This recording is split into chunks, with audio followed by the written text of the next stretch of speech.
Welcome to Life, Death, and the Law, presented by the law firm of Deason, Garner, and Hansen, hosted by attorneys Shawn Garner and Adam Hansen.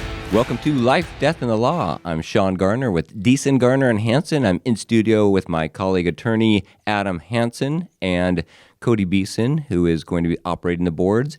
And sitting across from me is Anna Karen, who's going to be keeping it clean. What we're going to be talking today about is a little bit of woke culture, where we're going with that, and what its effects on our society are. Let's talk a little bit about woke culture. There is this new individual on the scene. I don't know, he's probably been around a while, but he's new to me. In the past couple of months, I've seen a lot of clips of him on YouTube. His name is Konstantin Kisin. And he was born in the Soviet Union, and it was before that crashed and burned. And he then grew up in England, and he's given a speech at Oxford. I'm not really sure what the setting for the speech is in Oxford, but it is at Oxford that he gives a speech, and it's wonderful, and it's something that everybody should hear, especially children. I call them children, individuals that are going through high school and college that are looking into the woke culture and determining whether or not to adopt that ideology. So here we go. This is Konstantin Kisin at Oxford University.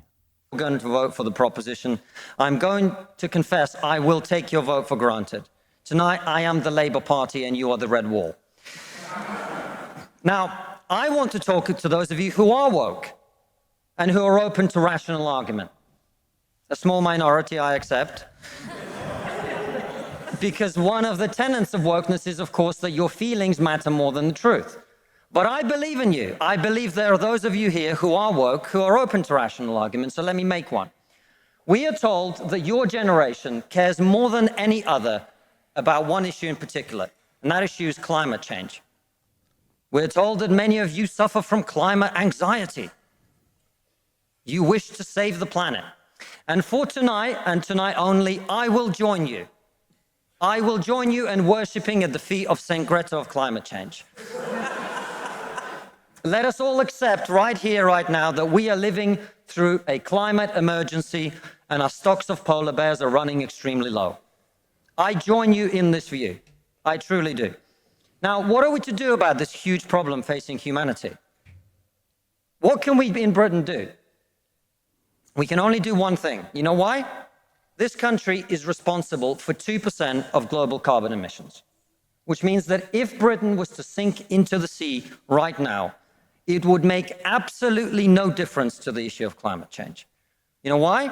Because the future of the climate is going to be decided in Asia and in Latin America by poor people who don't care about saving the planet. You know why? Because they're poor. Because they're poor. I come from Russia, which is not a poor country, it's a middle-income country. 20% of households in Russia do not have an indoor toilet. What they have is an outdoor toilet. And I don't mean one of those nice portaloos that we get here. I don't even mean a Glastonbury portaloo. I mean a wooden shack with a hole in the ground that holds the collected fermented memory of the last 10,000 visits. How many of you are going to go home tonight and say, let's rip out our bathroom and erect a Siberian house in the back garden?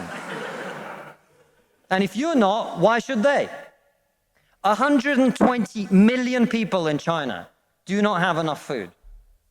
I don't mean that they don't get dessert. I mean they suffer from malnutrition. That means that their immune system is breaking down because they don't have enough food. You're not going to get them to stay poor. Imagine you're Xi Jinping, the leader of China. When you were 10 years old, there was a revolution, a cultural revolution in your country, and people came and they put your father in prison. Your mother had to denounce him. Your sister killed herself. And you, no longer enjoying the protection of your formerly powerful father, were sent to a village where you lived in a cave house. And here you are, decades later. You have clawed your way up the bloody and greasy pole of Chinese politics to be the undisputed supreme leader of the very Communist Party that destroyed your family.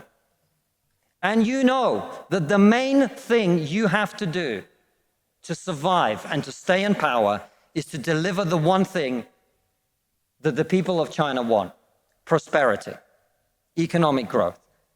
Where do you think climate change ranks on Xi Jinping's list of priorities? A third of all children who live in extreme poverty in the world live in India. That means they are starving and dying of preventable disease. Now, about 15 months ago, my wife got pregnant. Not me, because we're old school.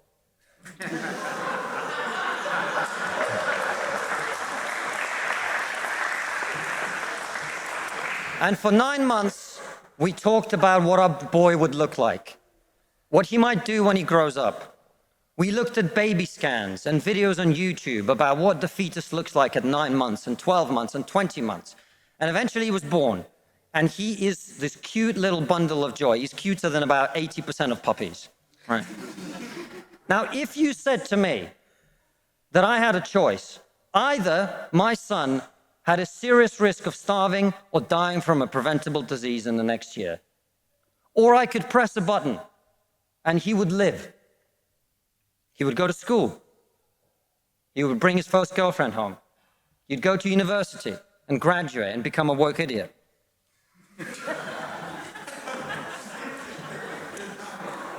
And then he'd get a job and get married and have children and become a man. But all I have to do is press this button. And for every day of my son's life, a giant plume of CO2 is going to get released into the atmosphere. Now, you're all very young, and most of you are not parents. Let me tell you something. There is not a parent in the world who would not smash that button so hard their hand bled.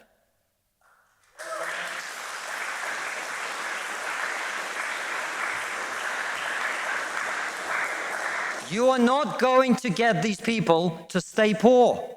You're not even going to get them to not want to be richer. And so, I put it to you, ladies and gentlemen, there is only one thing we can do in this country to stop climate change, and that is to make scientific and technological breakthroughs that will create the clean energy that is not only clean, but also cheap. And the only thing that wokeness has to offer in exchange is to brainwash bright young minds like you to believe that you are victims, to believe that you have no agency, to believe that what you must do to improve the world is to complain, is to protest, is to throw soup on paintings. And we on this side of the house are not on this side of the house because we do not wish to improve the world. We sit on this side of the house because we know that the way to improve the world is to work, is to create, it is to build. And the problem with woke culture is that it's trained too many young minds like yours to forget about that. Thank you very much.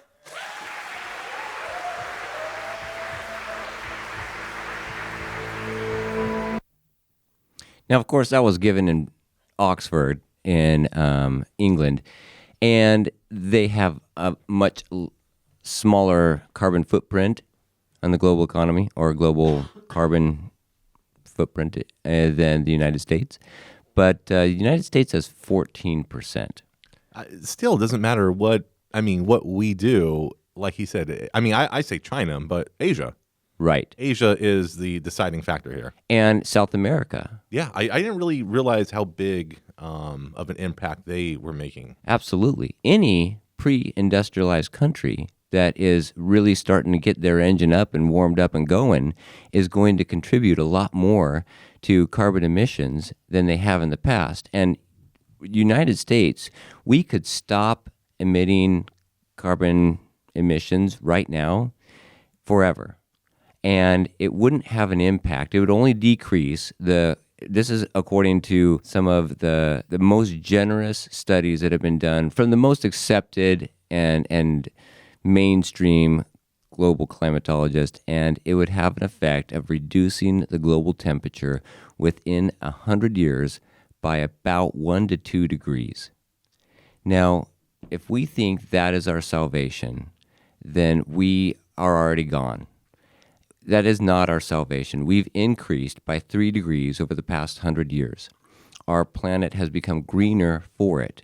There has been an argument that storms have become more frequent and more intense, but in realistic studies, there is no consensus that that's the truth. We do know that crops are yielding more now because there's more carbon in the atmosphere and crops like carbon.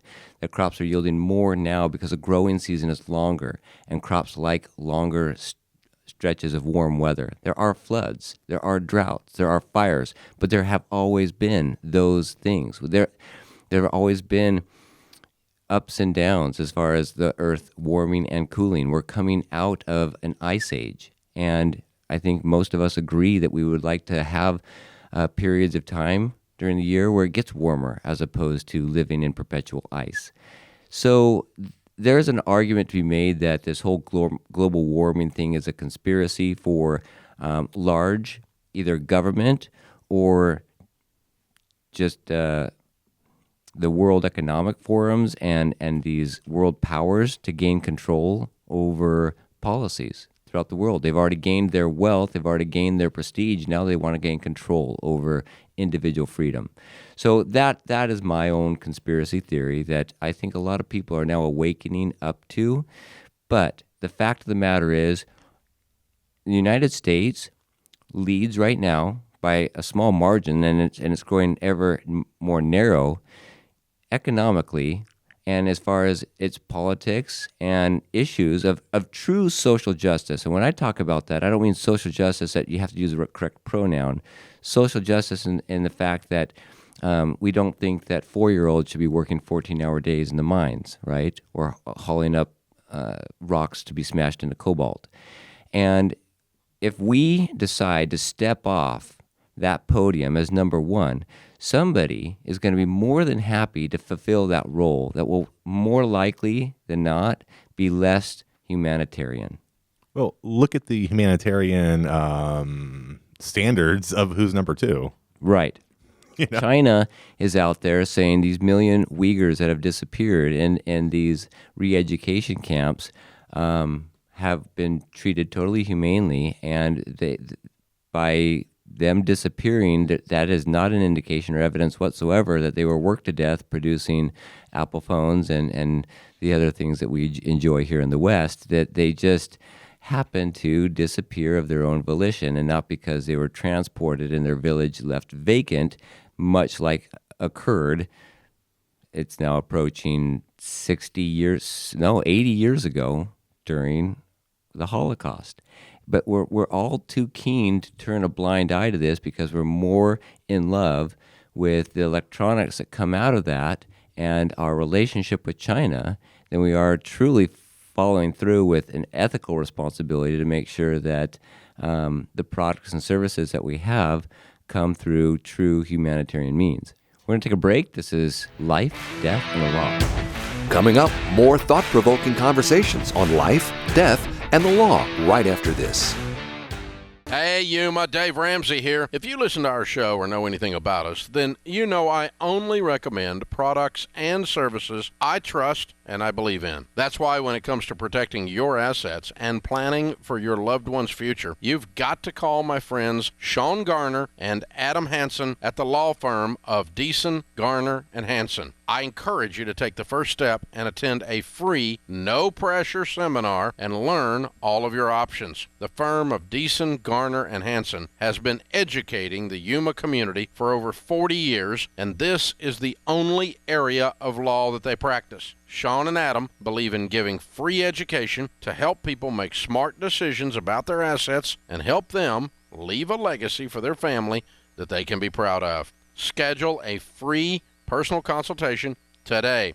Call 783-4575 or visit yumaestateplanning.com.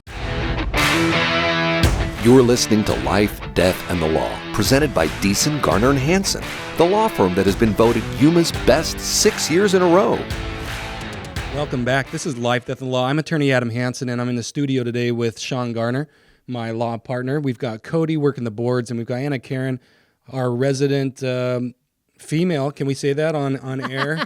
To keep us, I don't know. She gives us the feminine touch, I guess.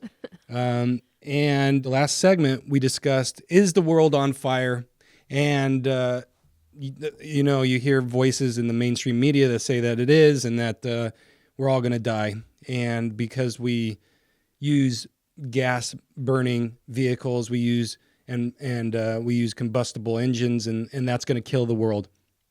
Is that true or not? And so we listened to a clip that Shawn shared with us, and as I listened to that clip, I felt like that individual made some good points, and I jotted down some notes.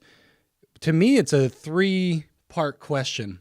The very first question would be, is there climate change? Is there a change in the climate such that we need to worry about it? Number 2, the second question is, okay, let's accept that there is.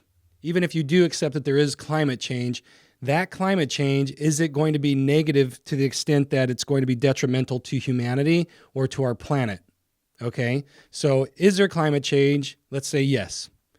Is it detrimental to, it's so great, or this climate change is so great that it is detrimental to humanity and animals and our planet? Let's say yes to that. Now that gets us to the third question. Is there something we can do about it? Yes. Okay, let's say yes to that. So now we've said yes to all these questions, and those are hard hurdles to cross in the beginning. Exactly. That's the very first question. That's a very big if. But okay, well, exactly right. I'm saying I'm I'll playing go along with devil's you advocate for here. the next 5 minutes on that one. Yeah. So I mean, number 1, the very first question: is there climate change? You have all sorts of voices that say that there is. It depends on what you read, what you study, and there are other voices that say that there isn't. So that's what I'm saying. Let's just assume that there is on 1, 2, and 3 of these. All these links in the chain are there, assumably. And I'm arguing that to say yes to all 3 of these questions that I jotted down, those are huge hurdles to overcome in the beginning. Right. But let's just assume that all 3 of those are yeses, okay? Yes, there's climate change. Yes, it will affect humanity to the extent that it's going to destroy us and our world, okay? Okay, is there something we can do about it? Let's say yes to that. What are the things that you can do about it? The first thing is, number 1, you change the mindset of the world population. That's what you'd have to do. Going back to what this guy was saying, he's saying, in England, we account for 2% of the carbon emissions. So even if we fell off into the ocean, we would have no effect on climate change. 2% of our carbon emissions is not going to change the world. And he argued that what's really the carbon emission culprit here is Asia and Latin America, and it's the poor people. They don't care about saving the planet. They care about eating day to day and finding water sources that are clean. And so they're not going to... Why are you shaking your head? How self-centered and greedy can you be? Come on. That's the reality. I mean, you've lived in Brazil, Shawn. You're going to deny me driving my SUV because you want to eat dinner? Well, that's the mindset. Every day. Individuals don't care about carbon emissions when you are starving on the street. Right. So the reality, let's talk about realities. If you are to change the mindset of Latin Americans and poor people in Asia, that is insurmountable. You can't do that. You cannot change a person's mindset. They have to change their mindset on their own. That's not going to happen. So that is not a viable option. That's not a solution. If, in fact, we even get to this third question, is there something we can do about it? Number 2, what can we do? Well, we can force people. We can force people to change their habits through government means. We can tax people for using fossil fuels. We can force on them moratoriums of, hey, we're not going to sell combustible engines by this year 2025. For example, in California, you must go all electric. So you can, by government means, you can force it on a population. Is that going to have an effect worldwide? No, because Latin America, Asia, they're not going to do that. They are in it to make money at the very top, and at the very bottom, they could care less about improving our world. Dude, some of these markets are still using leaded gasoline. Yeah, rightfully so. Am I right? Well, I think you missed the biggest tiers. First of all, Wait. Hold on. I've got one more thing. But no, this complements what you're saying. That we're not going to be able to change their mind. A lot of these markets are still using animal dung and wood. Right. So leaded gasoline. I mean, you're way up there in the Industrial Revolution for them to have gotten to that point. We're talking about individuals who are living hand to mouth, cooking their food on wood they collect that day. Okay, now go ahead. So we've talked about, okay, is there something we can do about it? Yes. We've said yes to that question. I mentioned you can't change The one solution is you change the entire world's mindset. Not going to happen. That is impossible to do. You can't change a person's mind. They have to do that on their own. The reality that that's going to happen, not going to happen. Shawn tries to do this all the time with me. Never happens. It works. You just don't know it. That's true. Inception. It's Jedi mind tricks. There's a lot of Jedi.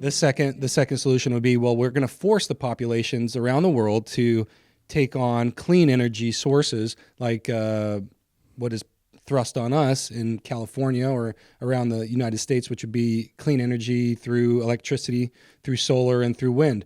What you don't hear is nuclear. I'm going to get to that. I know you perked up. So No. But yeah, I would object to those even being classified as clean. But go ahead. Okay, so the last solution would be what I would argue is the only viable solution, even if there is climate change, even if it is destroying humanity, and even if there is something we can do about it. The best solution to that would be to innovate and to work hard.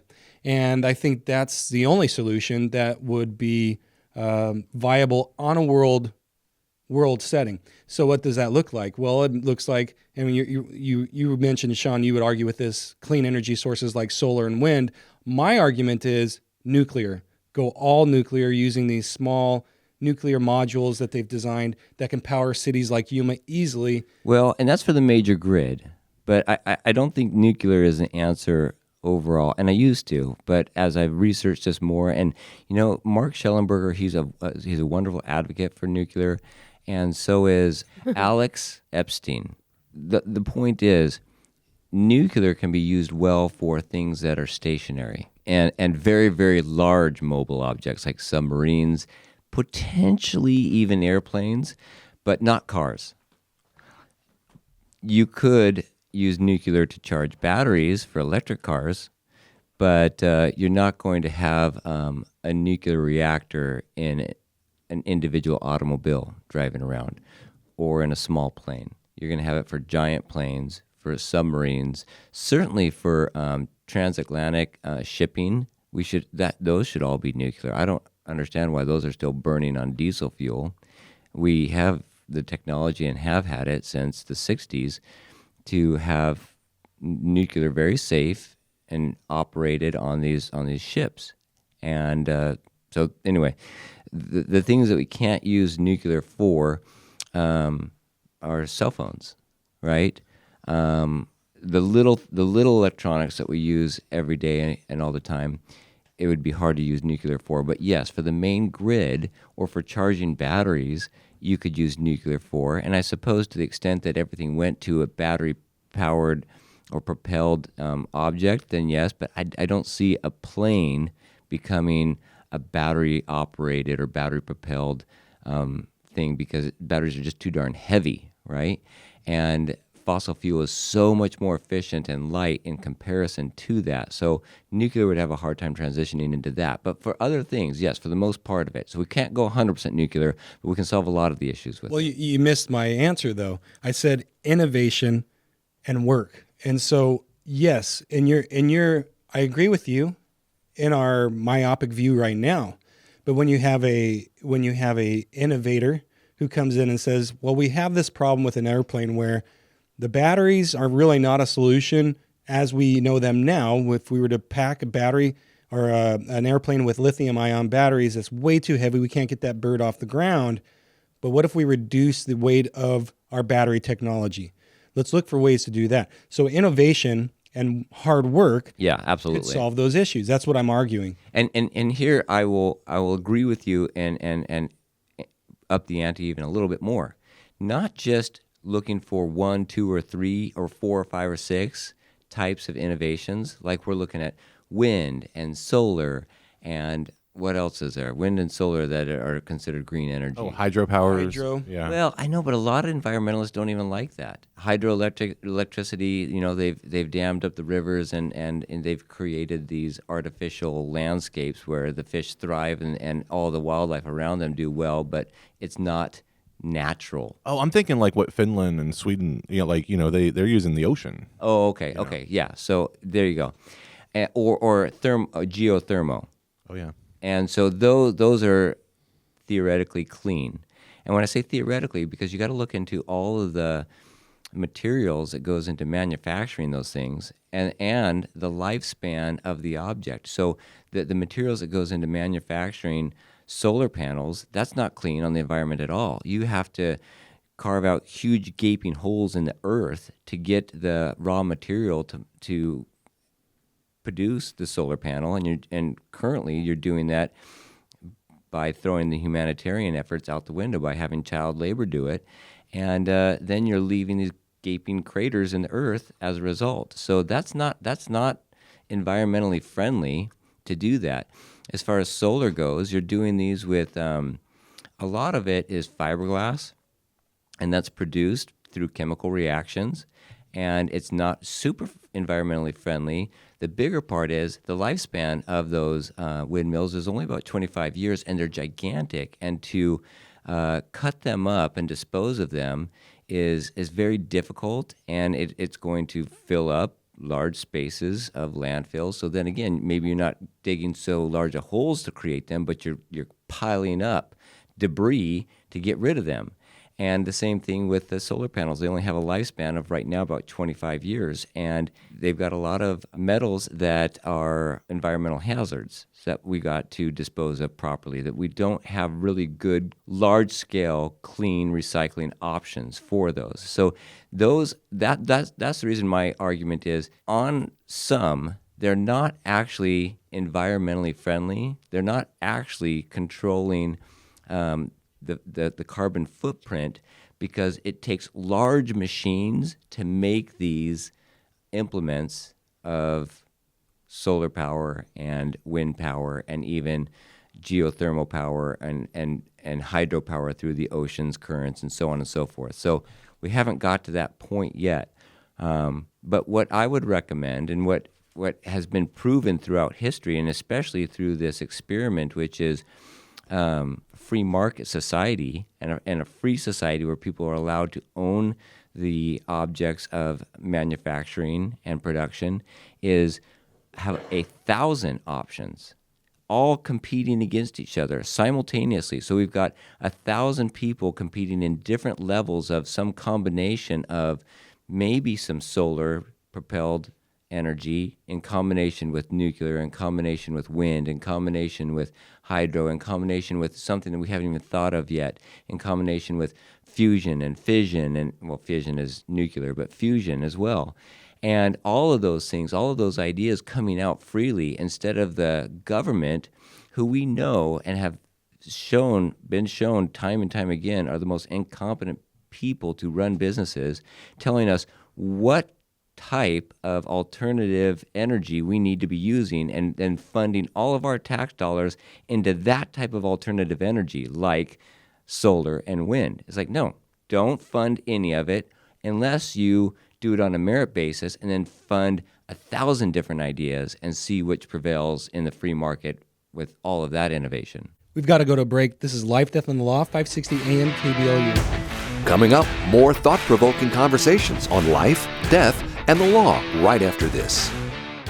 Hey, Yuma, Dave Ramsey here. If you listen to our show or know anything about us, then you know I only recommend products and services I trust and I believe in. That's why when it comes to protecting your assets and planning for your loved one's future, you've got to call my friends Shawn Garner and Adam Hansen at the law firm of Deason, Garner, and Hansen. I encourage you to take the first step and attend a free, no-pressure seminar and learn all of your options. The firm of Deason, Garner, and Hansen has been educating the Yuma community for over 40 years, and this is the only area of law that they practice. Shawn and Adam believe in giving free education to help people make smart decisions about their assets and help them leave a legacy for their family that they can be proud of. Schedule a free personal consultation today. Call 783-4575 or visit yumaestateplanning.com. You're listening to Life, Death, and the Law, presented by Deason, Garner, and Hansen, the law firm that has been voted Yuma's best 6 years in a row. Welcome back to Life, Death, and Law. I'm attorney Adam Hansen. I'm in the studio today with Shawn Garner, my law partner. We've got Anna Karen, our resident woman on the panel. And then you are a woman, right? Last I checked, yes. Okay. And then we've got Cody Beeson pushing buttons. Don't shake your head at me, Shawn. I was shaking my head at her Response. assertion that she was a woman. You are a woman, correct? I am a woman, yes. Well, in the last segment, we talked about climate issues, and I want you to speak for all women all over the world. Oh, God. Is there climate change, and is there something, if so, is there something we can do about it, Anna Karen? That is such a heavy burden to put on me, you know that? We love doing it, though. I know, I see that. For climate change, I believe climate change is I want to say it's real, but not to the extent that everyone's painting it as. Yes, it is changing, but not to the rate that everyone, again, is painting it at.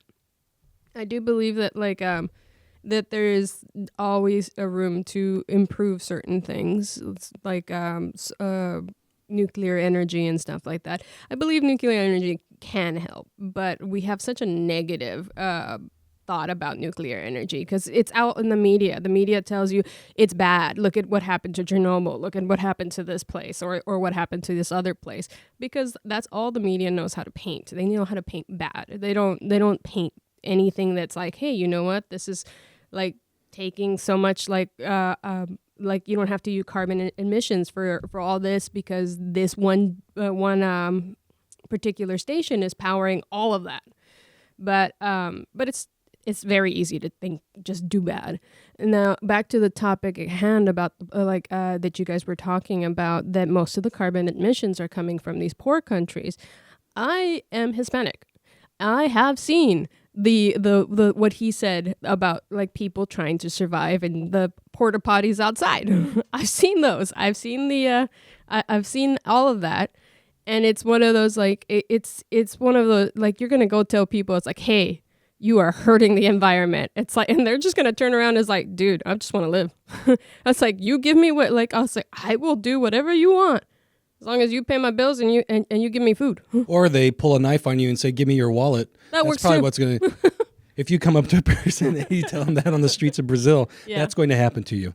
Did you know that in Brazil, they tell you to take a fake wallet just in case they steal your real one? Oh, yeah, absolutely. Shawn knows this. Shawn lived there for a couple of years. So Shawn is well versed in being held up at knife point, right, Shawn? Yeah, generally it was a headlock, but either way, it was pretty effective. And yeah, we kept a couple dollars on us, or the currency there was reais. Real is their dollar. And so, yeah, we would give that over easily, and it was pretty effective, and walk around with anything flashy. Yeah, and not be a target, right? Nothing on your wrist, like a fancy watch or No something. watch, no sunglasses, no fancy belts, things like that. We couldn't ride bikes, which would have been extremely helpful because even that would make you a target. Yeah, and so if one of these individuals comes up to you on the street and you say, hey, they say, give me everything you have, and you say, well, man, you're really hurting the environment with that motorbike that you're driving. How would that go over? Not, right? It would not go over. They'd probably stab you just for the heck of it after you give them your stuff. I would. Like on principle. On principle alone. I'm going to stab you right You should not be around. Right to the gut. So thank you for your view there, Anna Karen. Cody, what do you think? Is there climate change? Is there anything we can do about it if there is? I mean, I agree with Anna Karen in the sense that, yeah, I think humans do make some impact to something, but what we're seeing, pushed on us is certainly an agenda, or is certainly something blown out of proportion. At the end of the day, if you really wanted companies to be green and efficient, you'd let the market figure that out. And I want my business to be efficient and reduce waste, of course, so the profit margin will drive you there, not government regulations. I mean, I think that's just going to take us in the wrong direction. Does the government know what we need? Are they the experts? Have you been around for the last 100 years? Why do you say that, Anna Karen? Because the government, unfortunately to me, the government only, the way that I've seen it so far, the government only cares about itself. It cares only about itself, and like the people just happen to be the people that put them up there.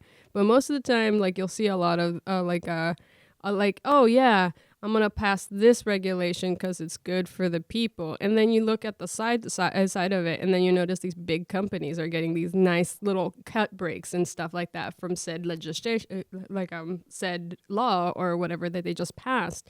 And it's one of those like, are you really helping the people? Honestly, I believe that the government has stopped being for the people. The government has it's for themselves. It's all for me now. That's what I've had the idea of the government being for the longest. But then again, that's just my view. Are you a domestic terrorist, Anna Karen? I am not a domestic terrorist. Because you sound like a domestic terrorist right now.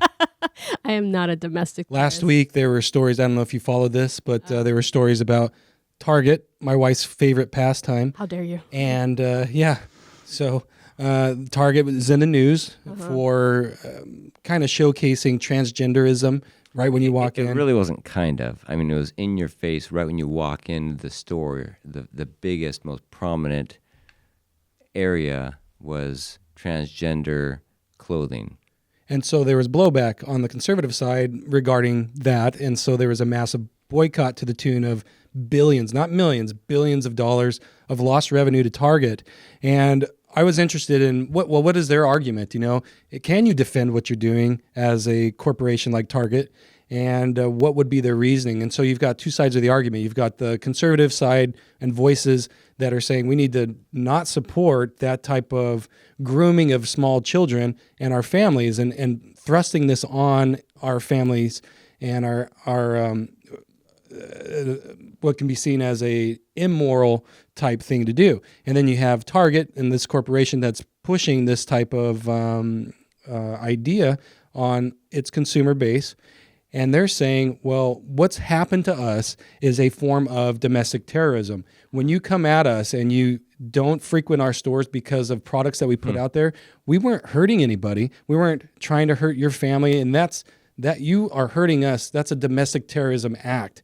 What do you think about that? Sorry. Who's the domestic terrorist? Is it Target or is it the people that are boycotting? People that are boycotting. That is the argument right now. And I thought that was really an interesting way to talk about it. They've really taken this domestic terrorist definition and broadened the scope. Holy cow. Yeah, and he just called me one, so. The corporation is claiming to be the victim here? Yes. Absolutely. Don't you love that corporate counsel? Whoever pitched that idea to them and got them to buy that? And that's the spin, right? Anything, yes, that doesn't go along with the woke agenda, which is basically you need to be tolerant of all views. If you're not, and it's not tolerant anymore, it's unless you embrace and are marching in the parade, and advocate for. Yes, and continue to buy the product that you disagree with, then you are hateful, bigot, hypocrite, and should be closed down and canceled out. Which the irony there, and the true hypocrisy is, the cancel culture originated with wokeness. And now people who are doing what has been done throughout all free market, and that is voting with their wallet and shopping where they believe their values are embraced and the best goods and services are produced at the best prices, that now has become demonized. And so we can cancel you regardless of how good of service you're providing. If we don't agree with your ideology, that's the woke theory. But we can't, on the other side, stop shopping at a location because we don't want their product and we don't like how they peddle it. Otherwise, that is domestic terrorism. That is the hypocrisy of all hypocrisies. To me, this is nuts because at the end of the day, if anybody was going to boycott Target because of this, they would have done that in 2016. With the transgender bathrooms. Exactly. And I was really surprised that was not the issue, enough of an issue to this same conservative base that we're talking about to do so. I remember talking to my wife about this, and I said, well, are you still going to go to Target? Yeah, I'm still going to go to Target when they did that restroom. But wasn't it a single stall bathroom? Like it's unisex and one person goes in at a time, or is it? No. So if I identify as a woman, I can go into the women's bathroom and use that. I see. And I actually had I remember going to Target with my family, and I have twin daughters, and there was a guy that went into the bathroom when they were in there, and they came out and told me about it. And it was, talking about it now gives me, a sick feeling to my stomach. So it wasn't like nothing happened in this time frame. And I was really, really surprised about this same consumer base that's, squawking now. Why is it now? Why is it taking this many years? Do they feel like they have a more of a protected voice, or what is it that gave them the, I want to say it in Spanish, las ganas, the need or well, want. yes. Honestly, it provides a microphone. If they cry discrimination, then whatever they're saying is amplified by 1,000 times. And so all they've got to do is add in that word discriminatory, and now they are center stage, and the media focuses on them, and they can get their message out there without really trying all that hard, or even their message being legitimate in any way.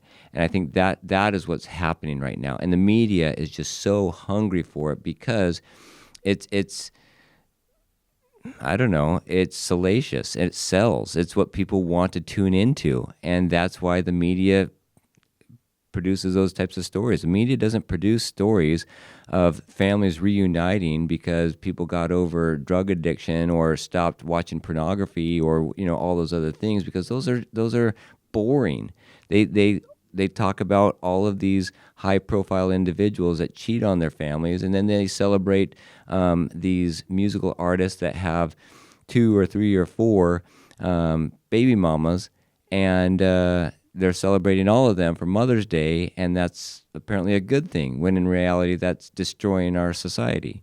We got to go. This is Life, Death, and Law, 560 AM KBLU. If you have questions or want to know more about something that was discussed today, please call the law firm of Deason, Garner, and Hansen at 928-783-4575 or visit yumaestateplanning.com. Hey, Yuma, Dave Ramsey here. If you listen to our show or know anything about us, then you know I only recommend products and services I trust and I believe in. That's why when it comes to protecting your assets and planning for your loved one's future, you've got to call my friends Shawn Garner and Adam Hansen at the law firm of Deason, Garner, and Hansen. I encourage you to take the first step and attend a free, no-pressure seminar and learn all of your options. The firm of Deason, Garner, and Hansen has been educating the Yuma community for over 40 years, and this is the only area of law that they practice. Shawn and Adam believe in giving free education to help people make smart decisions about their assets and help them leave a legacy for their family that they can be proud of. Schedule a free personal consultation today.